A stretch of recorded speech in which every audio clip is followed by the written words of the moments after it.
Wito huo umetolewa na parishweka wa kanisa hilo, Lilian Leons Mwanda, wakati wa mahubiri yake ambapo amewasihi wanawake na wasichana kuishi maisha ya utakatifu ili kutimiza kusudi la Mungu. Kama waamini wa leo, tujifunze kumwabudu Mungu, tujifunze kumtukuza Mungu, lakini pia zaidi sana tusiache kutunza yale makusudi ambayo kila mtu ameumbwa nalo. Kila mtu kusudi lililoumbwa nalo, kumbuka kuliishi. Mungu akupe neema ya kuishi kusudi lililolibeba, kwa sababu ni hatima hata kwa watu wengine. Tupo kwa ajili ya kusudi hilo. Mungu ametuambia kusudi ili tuliishi hilo kusudi. Yaani hata utakapofika ule wakati wa kusema Bwana ametwaa, iwe tayari kile ambacho ulibebeshwa kukiishi ukiwa duniani umekikamilisha. Bwana Yesu asifiwe. Kwa upande wake, katibu wa idara ya wanawake wa kanisa hilo, Lightness Leonard Kikao, amesema ibada hiyo imekuwa ya baraka kwao licha ya kusoma neno kuu kutoka kitabu cha Zaburi sura 139 mstari wa 14 ikisema, nimeumbwa kwa jinsi ya ajabu, pamoja na kutoa wito kwa wanawake kushiriki maombi hayo. Tuna kila sababu ya kumshukuru Mungu kwa kutuumba kwa jinsi ya ajabu na ya kutisha.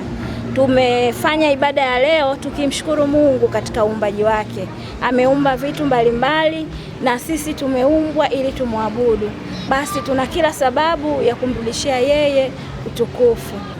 Napenda kutoa wito kwa wanawake kushiriki katika ibada kama hizi za maombi ya dunia, kwa sababu wanawake sisi tuna nafasi katika jamii. Sisi ni waombaji.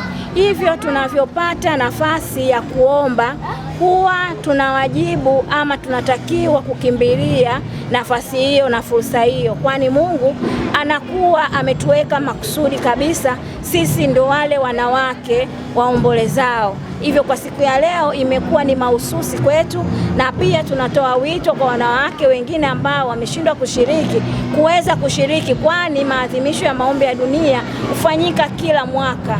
Pia mchungaji wa ushirika huo Daudi Nalima amewapongeza wanawake kwa kuongoza na kushiriki maombi hayo kikamilifu, huku baadhi ya wanawake walioshiriki wakimshukuru Mungu kwa kuadhimisha siku hiyo. Lakini washukuru sana kina mama wote ambao mmekubali kuadhimisha siku hii katika ushirika wetu. Mungu aendelee kuwashikamanisha na Mungu aendelee kuwa na umoja ndani yenu. Kigombana njiani, umoja wenu hautaimarika. Na nguzo kuu katika ushirika ni ya kina mama pamoja na idara ya vijana. KKT yetu kwa kweli wamefanya mambo mazuri sana ambayo sikuyafikiria wala kuyategemea, kwa sababu yani imekuwa ni mwamko ambao umewagusa kila mwanamke ambaye yuko katika mazingira yetu ya kanisani. Mahubiri ya leo yametuthibitishia kwamba sisi wanawake na binadamu wote kwa ujumla tumeumbwa kwa namna ya pekee. Tumefafanuliwa leo, msemaji wa leo amefafanua vizuri namna gani ambavyo tumeumbwa kwa namna ya ajabu na Mungu, na kwamba tuko kama kiwakilishi cha Mungu katika jamii tunayoishi. Nashukuru sana Mungu kwa ajili ya ibada ya wanawake ya siku ya leo, kwa ajili ya maadhimisho ya maombi ya dunia nzima. Tunatakiwa tuishi tukimtegemea yeye, tusibadilishe upendo wa Mungu na uumbaji wa Mungu, na ninaomba wanawake wengine wote waendelee kumwomba Mungu kwa ajili ya dunia yetu na kwa ajili ya watoto wetu. Nikiripoti kutoka mkoani Mtwara, ni mimi Christian Ngao wa Upendo TV.